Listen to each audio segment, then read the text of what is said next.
Welcome, everybody, to the Retro Sports Show on the Grueling Truth Sports Network. As always, the Grueling Truth is powered by Betting.net. Betting.net, your best bet for finding the online sportsbook or casino that's right for you. Make sure you check them out now at Betting.net. If you're watching on YouTube, make sure you like, subscribe, all that good stuff. And you can follow us on Twitter at Grueling Truth. Today on the Retro Sports Show, we've got the top 10 Super Bowl quarterbacks of all time. What, Steve? No, go ahead. Topic? No, it's a great topic. What are you shaking your head for? I just always shake my head. Oh, okay. All right. So, top 10 Super Bowl quarterbacks of all time. You can shake your head. So, with the top 10 quarterbacks of all time, Super Bowl quarterbacks, this is only based on how they played in Super Bowls, not the 10 best to play in the Super Bowl, but the 10 best Super Bowl quarterbacks of all time. I'm going to go ahead. I'm going to read my list. We're going to talk about each one. Steve will make some nasty comments because there's guys missing here. You could bring up your own list. I just only had mine on the thing. Is this a debate or another one of your We will see. Everybody kiss up to me shows? We will see, bitch. Shut up. All right, so my number 10. Look at Mike. Joe Spillman's already jumping my ass. Oh, this guy begged me to be his friend. His first statement is, "What the F is your problem, Steve?" Hey, keep that up and you're not going to be my friend anymore. This is the thing. Let's just ignore people. It's just noise. It's slow noise. He's noise. All right. I think he wears a rug now anyway. He wears a rug? I think so. All right. We'll start off with my number 10. My number 10 is Kurt Warner, who played in 3 Super Bowls with the Rams and the Cardinals. And Steve, this guy would have 3 Super Bowl rings if it wasn't for 2 other Hall of Fame quarterbacks who he lost to in Super Bowls, and Tom Brady, who he lost to in Super Bowl 36 and one of the biggest upsets in Super Bowl history. And then he lost to Big Ben Roethlisberger on Roethlisberger's great drive, the last touchdown pass to win the game. But Kurt Warner, in his first Super Bowl appearance, which would have been Super Bowl 34, threw for over 400 yards, 414 yards altogether. That's a record that was broken 17 years later by Tom Brady, who's a guy who'll be on here. But Kurt Warner was a great story, Steve, and it's not just coming from arena football. They make the movie about it at a grocery store. But the thing about him, everybody knows the Kurt Warner story. They made a movie about it. No shit, and you watched the movie because you probably can't read a book about it. But when you look at it, I mean, he rewrote the Super Bowl record book in those 3 games, and really, the second Super Bowl attempt, or the last Super Bowl attempt against the Cardinals or against the Steelers, he throws an 80-yard touchdown pass to Larry Fitzgerald that looked like it had the game won until the Steelers drove down and scored. My number 10 is Kurt Warner. Is Kurt Warner on your list, Steve? Yeah, I actually had Kurt Warner at number 9. Who you got at 10? I thought that he is a great story for the Super Bowl. And I think that you talk about showing poise in the biggest game of anybody's career. Kurt definitely exemplified that, and how he got there is truly an amazing story. I know we make fun of it. We didn't. You did. I made fun of it, yeah. But in all seriousness, for the guy, to get to where he ended up getting from where he was is great. I gave him a little more fuel than you did. I put him at number 9. So who do you have at number 10? Yeah. I had Patrick Mahomes at number 10. Okay. Can you explain that to me? Because that makes no sense at all. That's like he's been to what? He's been to 2 Super Bowls. He's been to 2. He won 1. He lost 1. The one he barely lost 1. He's going to his 3rd. Barely lost 1. They lost like 31-9, Steve. Okay, well, he's probably going to. He's already in his 3rd Super Bowl in what, 4 years? 5. 5 years. Okay, that's pretty damn good. I don't think Brady even had that percentage in his first 5 years. You don't think so, Steve? I don't know for a fact how many Super Bowls Brady had. Well, they won Super Bowl 36. They won Super Bowl 38. Was that his first, second, third, fourth? They won Super Bowl 39. So he won 3 in his first 5 years. Okay, all right. Patrick Mahomes can't do that. But the problem is this. Well, Patrick Mahomes can have 2 in his first 5 years. Yeah, but we can't guess what he's going to do in the future, Steve. It's 2 games where he didn't play well. Well, let's see. I think that Mahomes We can't deserves to be see. This is mentioned. right now what the ranking is. He could win 20 Super Bowls and be number one on everybody's list. But right now, a man who threw two critical. The man that gets the 3 Super Bowls in his first 5 years is warranted of being mentioned in the top 10. All right, we're doing this show. He's been in 2. We don't know how he's going to play in the third. The first Super Bowl he played in, he threw 2 horrific interceptions. The only thing to save his ass was Jimmy Garoppolo was absolutely horrible in the fourth quarter with a 10-point lead. The second Super Bowl, he got totally destroyed. It wasn't his fault. The O-line sucked, but that's what football is. I just think that you're a little bit soon with him at number 10. Okay, well, I disagree. Where do you have your boy? What's his name? The quarterback for the Bungles? The Bungles are not a football team. So you can The kiss my Bengals. ass. I'm tired of hearing that shit. I mean, it's what retards from Indianapolis say all the time. And Joe Burrow's not on my list. He's only been in 1 Super Bowl, and he lost. Number 9, I've got Bart Starr. Bart Starr was 2-0. You don't even have Bart Starr. He won the first 2 Super Bowls. He was the MVP of one of them. I believe Super Bowl 2. Not sure, though. But he was the first. I got Bart Starr at number 8. You do now that you added him. But Bart Starr was the NFL's first Super Bowl champion quarterback. The first quarterback to win back-to-back Super Bowls. He won the first 2. He also won the MVP, had 452 yards passing, 3 touchdowns, for his career in the Super Bowl. The Packers beat a great Chiefs team who won the Super Bowl 2 or 3 years later. They beat the Raiders. They won both games easily. My number 9 is Bart Starr, and I think he's a guy that doesn't get near enough credit because people forget. Bart Starr played in 10 playoff/championship games in his career. He was 9-1 in the 10 games, only lost in the championship in 1960 to the Philadelphia Eagles in a close game where they actually got stopped at like the 15 right at the end of the game. But the other thing about Bart Starr, he gets underrated. Everybody always considers Johnny Unitas better than him. Maybe he was, but Bart Starr deserves more credit. The guy was a winner. I mean, Vince Lombardi came to the Packers, turned Bart Starr's career around. I think he goes down as one of the 10 greatest quarterbacks of all time, not just one of the 10 best Super Bowl all right. You quarterbacks. rambled long enough. A question about Bart Starr. If I'd have rambled 10 minutes, it would have been as long as what you usually do. I love Bart Starr. I would like to rank him higher, but here's why I don't. Let me have you comment. Let me have you comment on this. I think of all the Super Bowl quarterbacks on the ranking sheet, Bart Starr may have been surrounded, along with Brady, surrounded with some of the greatest talent that played the game. That's utter bullshit. And does that diminish Bart Starr's? No, does it diminish Kurt Warner? Bart Starr didn't have to do a whole of a lot when you got Taylor and Donnie Anderson back there. You got that offensive line with Thurston and Otto and Kramer. All right, and you got Max McGee, the original super glue in the world. Max McGee was a great receiver, huh? He was super glue. He never dropped the pass. Past his try. Now, my thing Went is out this. And played in the Super Bowl drunk off his ass. Steve, give me this. Give me a quarterback in your top 10 list that's on there that didn't have a great supporting cast. No, I think there's a lot of them that are really. Aaron Rodgers, I don't think had that great of a cast. He didn't go to the Super Bowl but once. I know. I don't know how good was Young's 49ers. I don't know. They were one of the greatest teams that ever lived. They dominated everybody in 1994. You had freaking Jerry Rice and Roger. Craig was gone by then. All right. Well, I think the knock on I think it's a bad knock, but the knock on Bart Starr is he had Lombardi, he had everybody I already mentioned once.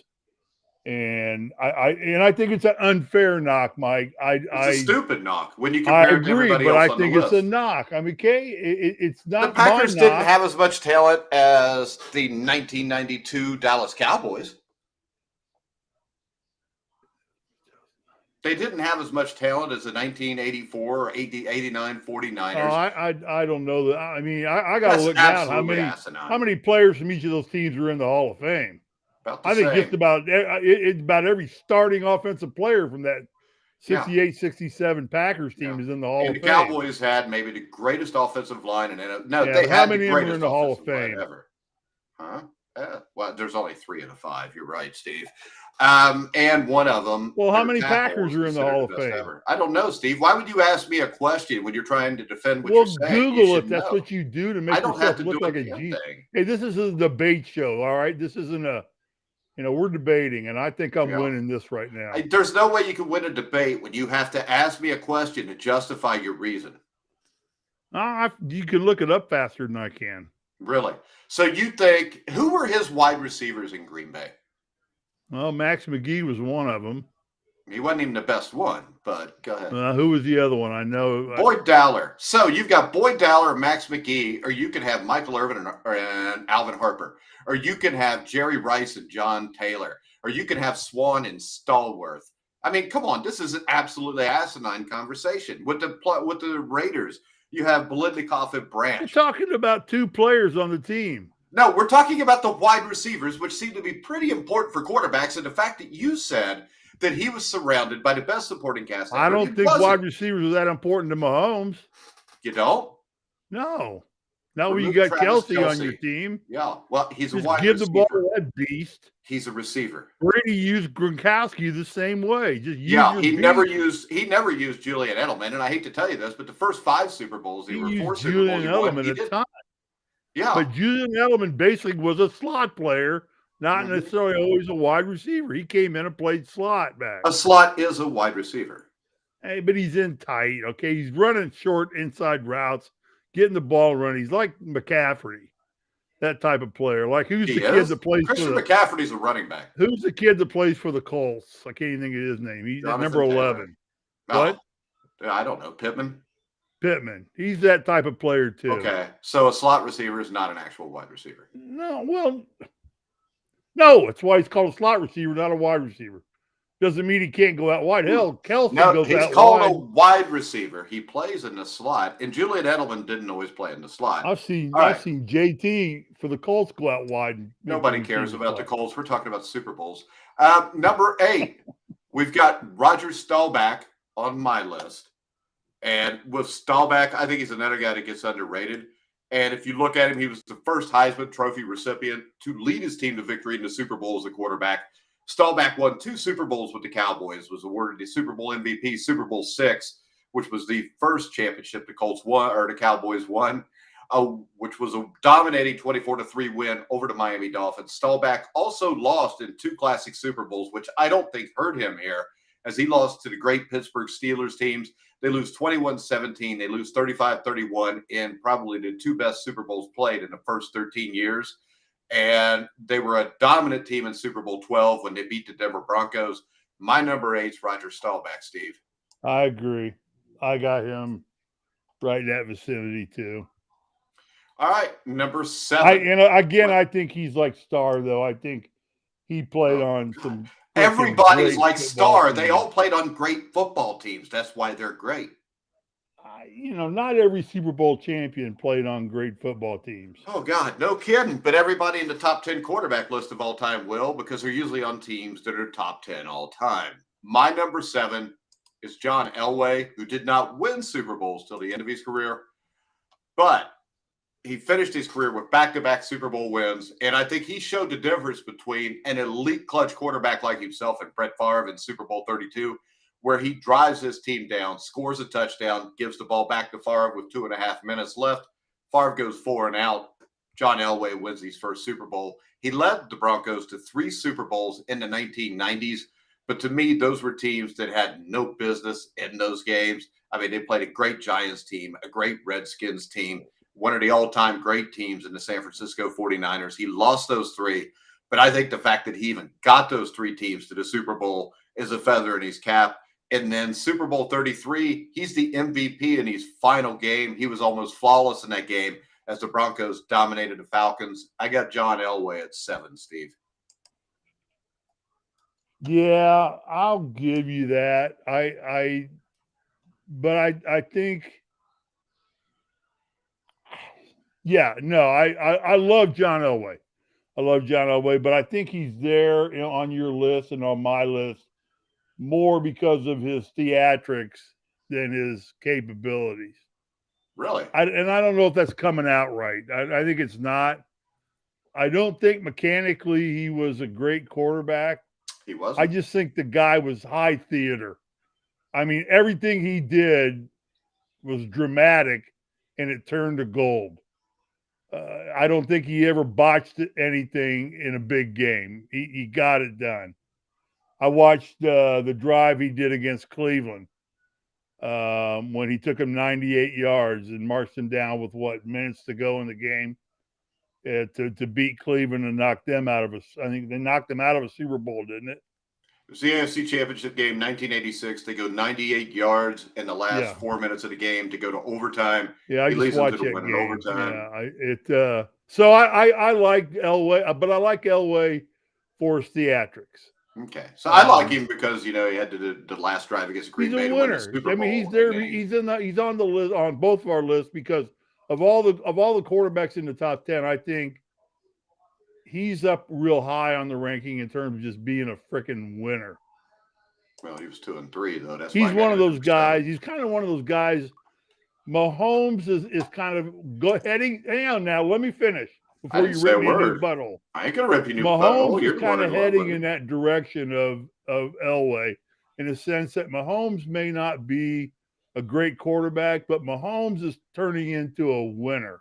I'm sorry, but Mahomes is a great quarterback, and so is John Elway. Number 6. They are, but they're great quarterbacks because they win. They win games. Yeah, that's the only reason anybody's a great quarterback. You know, in our Super Bowl picks, I mean, I got Kansas City dominating.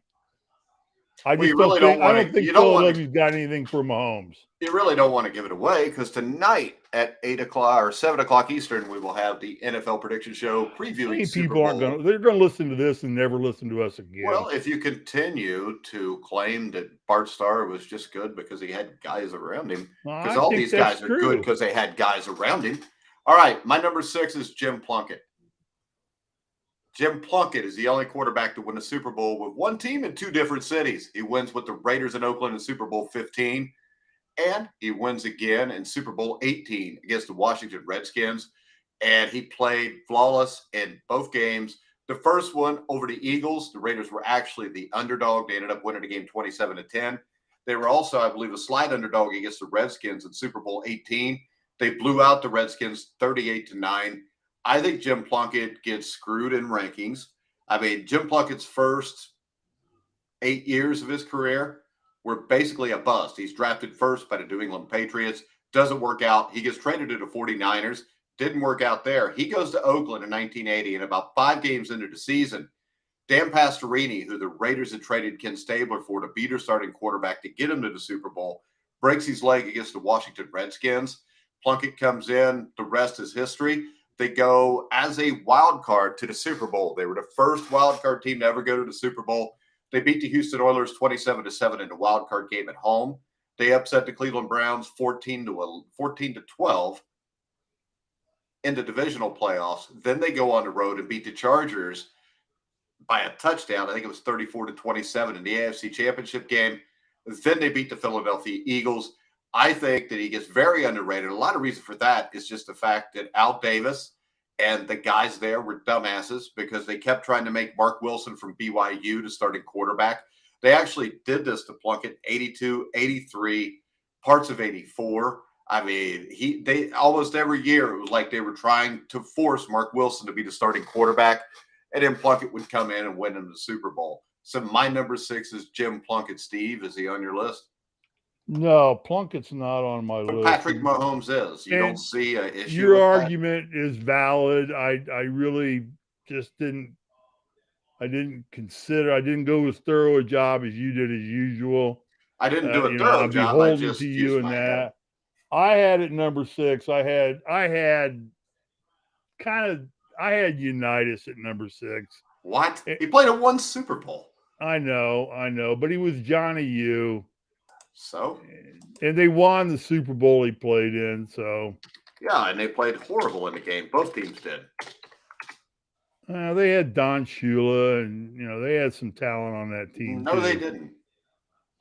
Well, that might make his narrative better then.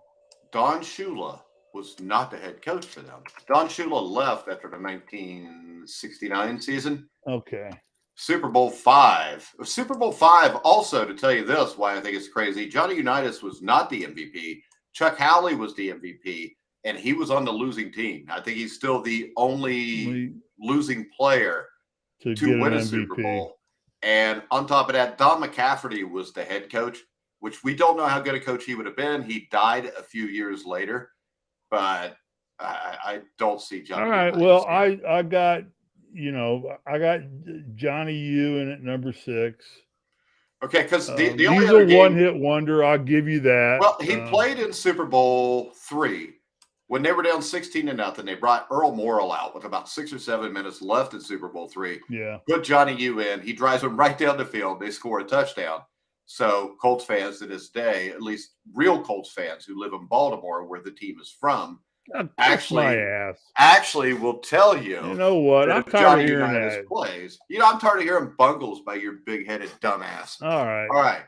Well, Number I call 5. the Colts adults too, so don't worry about that. I'm an equal opportunity abuser. Kids, what you want to call them, but don't call my kids adults right now. They're going to hire Jeff Saturday as their coach, and they're going to be the dumbass adults. All right, this is a retro sports show, and that's what's going on today. Number 5, I've got the only Manning on my list, which is Eli, who was awarded MVP honors for his Super Bowl appearances with the Giants, Super Bowl 42 and 46. I know. Who would like a guy that just wins when he goes to Super Bowls and doesn't throw pick sixes to lose games? His Super Bowl appearances were a series of remarkable plays that will be remembered forever, from David Tyree's catch to him ending both Super Bowls with game-winning touchdown passes. And the reason he beat Tom Brady is this. When he threw the game-winning touchdown passes, he only left like 20 seconds on the clock both times. And the thing that's amazing, because I watched the fourth quarter of both games today just because I got bored, was the fact that Tom Brady, right before Eli Manning drove down and scored a touchdown, drove his team down to score a touchdown and take the lead. Manning had to come on the field with under 3 or 4 minutes left in 2 different Super Bowls and drive his team down and win against the New England Patriots, who were one of the greatest football dynasties, who are the greatest football dynasty of all time. So Eli Manning, to me, has to be top 5. He is extremely mentally tough. He played in New York. He didn't play in some bumfuck shithole like Indianapolis. So when I look at that, Eli Manning at number 5. Steve, do you have Eli on the list? Yeah, I'll give you to him at number 5. I think that's a great pick. It may be the best pick you've made. All my picks have been spot on. The only ones that have been wrong are none. All right, remember this. Eli Manning goes down as an underrated quarterback too. Betting.net finds the best promotions, offers, and bonus codes so you don't have to. Head over to their website now to take advantage of things like free bets and matching deposits. Make sure you check out SI Sportsbook. For betting on the Super Bowl, click on the link in the description down below in our YouTube video. All right, let's see if you agree with this one. Number 4, Troy Aikman. Oh, no, I did not have Troy Aikman on my list, but that's a good pick, Mike. I did not have him at number 4. I had Steve Young at number 4. I don't have Steve Young on here because it was just one game. And my caveat is this. If we're going off of one game, and I would have Steve Young and Phil Simms on the list, because they may have played the greatest games outside of Super Bowl 24 in Montana. Anybody ever did. Well, Aikman's a good pick. But I had Steve Young at number 4. Yeah, go ahead and talk about Aikman though, because I think that's more prevalent. And Mike Aikman, he won 3 Super Bowl titles in 4 years with 2 different coaches. He won a Super Bowl with Barry Switzer. That makes him awesome right there. He was awarded the MVP I got in Super Bowl 27. by Barry Switzer. Okay. Against the Buffalo Bills, where he threw for 273 yards and 4 touchdowns. His mechanics were as good as any quarterback I've ever seen. And I'm not talking about the people that work on his car, Steve. I'm talking about his quarterback mechanics. And he gets underrated because of the talent that surrounded him. Plus, also, the teams they played in the Super Bowl were not great. I think all 3 Super Bowls they played in, they might have been double-digit favorites. Because I think Super Bowl 30, when they beat the Pittsburgh Steelers, I think they were favored by 13. I think one of the games with the Bills, the first one may have been under 10, but I'm not sure. And the thing about him is, to get through that, he had to beat Steve Young, I think 2 of the 3 times, and the other time beat Brett Favre just to get to the Super Bowl. So my number 4 is Troy Aikman. Yeah, no, you look at what he's put together as a quarterback. and how he's blowing Romo out of the water in terms of broadcasting. Dude, I mean, a deaf mute could blow out Tony Romo in broadcasting. Yeah, Romo's gone downhill. No, but my Barry Switzer story, Switzer calls me up. And, I was as some know, I was an All-American quarterback in high school as well. So Switzer calls me up. And this is retro because this was 1981. That's fine. I'm listening. No, 1977. It tells me he wants to change Oklahoma to a passing offense. I said, kiss my ass. I'm 6'8". Lied. He told Troy in about 2 years, I'll be a 290-pound defensive end for you. I ain't going to be no quarterback coming to Oklahoma. You ain't tough enough to be a defensive end. I was pretty tough. All right. I would have punked your ass. You wouldn't have punked. Well, you probably wouldn't. I wouldn't have wasted time with I was little 9. guys like you. You know what? Guys like me. Aikman's a good pick. Wait a second. Guys like me from Aurora, Indiana kicked your ass in the semi-state in 1977. Aikman's a good pick. Was that number 4 or number 5? That was number 4. All right. I had Steve Young at number 4. Yeah, I could rethink Steve Young for Troy Aikman easily. See, I think the only difference is Aikman did it 3 times. But I will say this. I mean, Steve Young threw 6 touchdown passes, I think close to 500 yards. But he played the San Diego Chargers, who were, I think, the largest underdog in Super Bowl history, or close to it at 18.5-point dogs. So that is why. And then Phil Simms with his, I think he was 22 for 25, Super Bowl 21. Simms, like Manning, Peyton Manning, and a lot of other guys, one-win quarterbacks. Yeah, but he might have been a 2-win, but because the issue was Super Bowl 25, Jeff Hostetler was the backup that played for the Giants the last part of the season. Manning was a 2-win quarterback too, but I don't think he really won to Denver. He just stepped in when the work had been done. He didn't really win any of them, I don't think, because really he won the Bears. Against the Bears. Of course, they played the Bears. They also threw 2 picks, and he's playing Russ Grossman. Yeah. And the other one he won, he threw for 140 yards. But my other thing, this around 30 minutes. Let me give you my number 3. You can pick it apart. Oh, okay. All right, my number 3 is Terry Bradshaw. 4 Super Bowl I got him at number 2. So okay, I got him at number 3. 4 Super Bowl wins. He moved the chains with that offense, and the defense held its own. He again, like Bart Starr, was a great quarterback on a better team. And I don't know that Terry Bradshaw would have ever been as successful had he not played for Chuck Noll and that Steeler organization when they were in the shape they're in. I love Terry Bradshaw. I mean, I watch his show. I love him on Fox Sports. He's one of my favorite probably personality on TV in terms of football. But I got him at number 3, just 4 Super Bowl wins, and he managed that offense and used his talent as good as any quarterback I've ever seen. Well, I got him at 2. I got Montana at 3.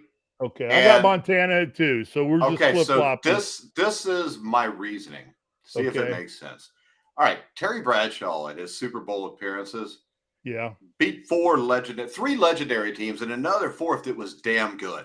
Montana beat the Cowboys. Well, Super Bowl 9, he beat the Minnesota Vikings, the Purple People Eater defense. He threw a game where basically he clinched the Super Bowl with a touchdown pass in the 4th quarter. Super Bowl 10, they played a doomsday defense in the Dallas Cowboys. Who caught that? Lynn Swann? Lynn Swann had 4 amazing catches. Give the credit to Swann for the catch or Bradshaw for the throw? Well, this is the thing. If Bradshaw never throws it, Swann ain't catching it. You're right. And he goes and he beats Dallas again, 35-31. The thing about both of those games, he throws basically game-winning 4th quarter touchdown passes all 3 Super Bowls. We get to the 4th Super Bowl, he plays the Rams. The Rams, I think, were an underrated team. You had guys like Jack Youngblood, Isaiah Robertson. Their defense was loaded. Nolan Cromwell. No, the Rams did not have Rocky Bleier. The Rams. So when we look at this, they were down 19-17. The Steelers had Jack Ham. Yeah, the Steelers were down 19-17 in the 4th quarter, even with Jack Ham, Jack Lambert, Donnie Shell, Mel Blount, all those guys. Terry Bradshaw throws 2 touchdown passes in the 4th quarter to bring them back to win the game. When I look at Joe Montana, Super Bowl 16, I think he threw for 157 yards. They beat the Bengals because there's 6 turnovers.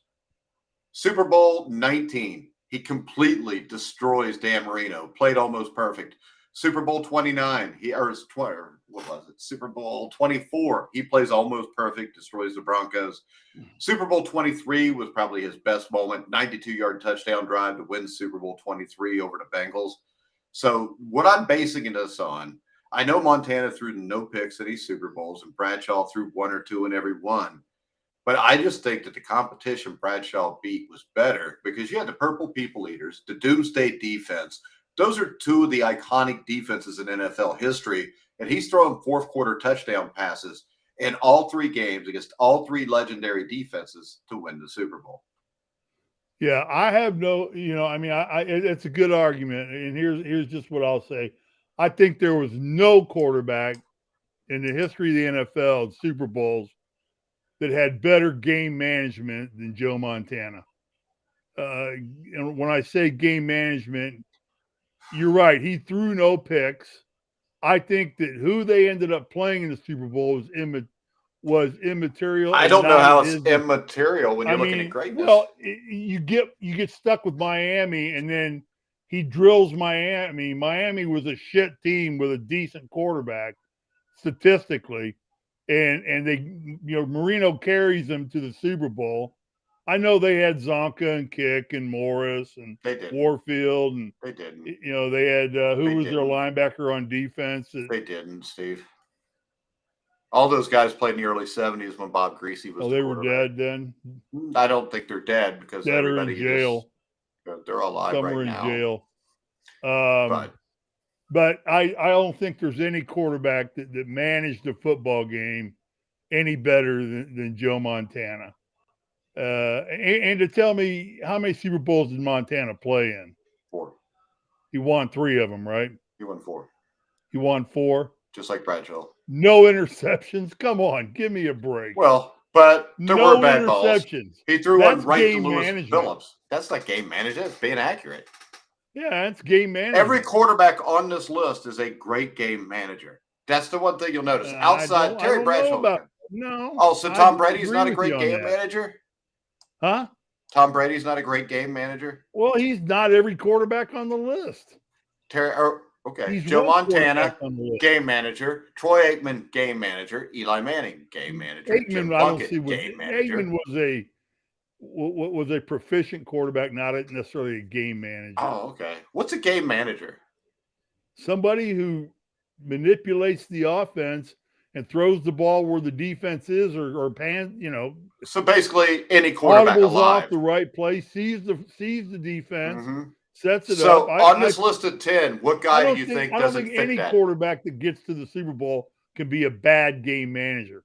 I think that there are those that set themselves apart, and I think that Montana set himself apart as a game manager more than any other quarterback I've seen play.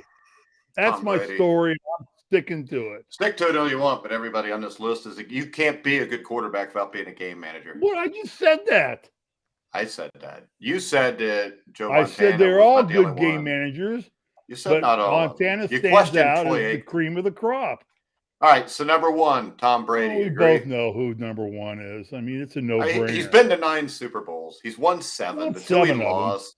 He lost 2, but you know what? At 7-2, he won almost twice as many as Bradshaw and Montana. He went to more than twice as many as Bradshaw and Montana. Yeah. There's really nothing else to say. Plus, he brings the team from 28-3 down to win the Super Bowl with 2 minutes left in the third quarter. He's down 10 points to the Seahawks in the fourth quarter. Scored his 2 touchdown drives against one of the greatest defenses of all time. Wins the Super Bowl. He pulls one of the biggest upsets in Super Bowl history in Super Bowl 36. Drives his team. I mean, hell, there's like 5 game-winning drives that ended up in either field goals or touchdowns that he led. And in the 2 he lost, like I said, he led touchdown drives that ended with about 3 minutes left in both games. It's just Eli Manning got the ball back and didn't give it back to him until there wasn't enough time left for him to win the game. So I think easily this is Tom Brady. Now, is there anybody on my list that you didn't have? Or is there somebody on your list that's not on this list outside of what we just talked about? No, not really. Now, I mean, some honorable mentions would be, and I don't know why, Favre and Rodgers, but they're one-hit wonders, Who and in the they're hell is really. Favre? I call him And Favre. Brett Favre was in 2 Super Bowls. Okay. He won one, he lost one. He lost the one to John Elway. I think what Marino did to get his team to the Super Bowl was pretty outstanding, but I don't. That was he got Montana'd. The AFC was terrible though. They beat a 9-7 Pittsburgh team in a championship game. No. I mean, you got the argument for Peyton Manning. You don't. Won 2 Super Bowls. Lost 2 Super Bowls. I know you have an adversity toward him for. But no, I have an adversity towards him because when he played against Seattle, he looked like he completely quit when they got beat like 50-9. Yeah, and then I have an adversity to pick sixes when you're driving to win a Super Bowl. That's what separates these top 10 from I didn't put him on, Mike. I'm a Colts fan, and I didn't put him on the top 10 I didn't list. say you did. I mean, I agree with you. I don't. I think he's honorable mention top 10. I don't think he's honorable mention. You got Marvin Harrison, Edgerrin James. You got a stout defense, and you're playing the Bears in a rainstorm.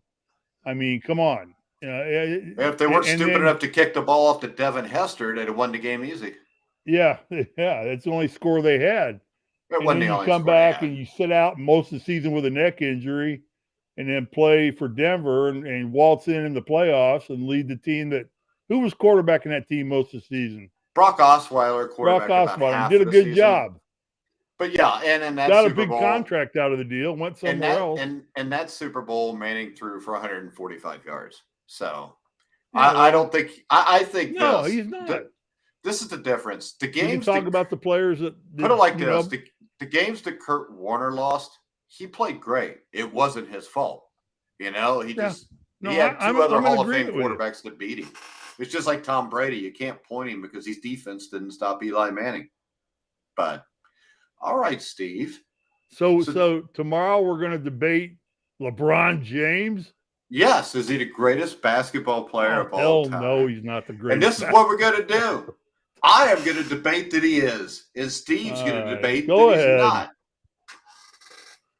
I asked my wife and son last night, I said, if Jordan and LeBron played a game of one-on-one, who would win? Overwhelmingly, my whole family said easily Jordan. LeBron. LeBron's too big. One-on-one, LeBron's too big. No. Yeah. He's like, Jordan's 6'9", 250. One-on-one, it doesn't matter if you're faster and can out-jump him. He's bigger. That's the one. It's like playing basketball in the driveway with Grandpa or your dad, and they back you up every time you turn to play it in. All right, guys, remember to check out betting.net for the best place to find. Well, let's do it like this. We'll just read this. Head over and see for yourself. Betting.net makes it easy to find all the legal online casinos or sportsbooks in your state. Make sure you check out tonight at 7 o'clock live, our Super Bowl preview show, where Steve's already told you he's going to pick the Chiefs. And I will pick either a team wearing red or a team wearing green. We'll also have NFL beat writer Dan Kornhauser. And also... who hadn't written a damn article yet. Yeah, he has.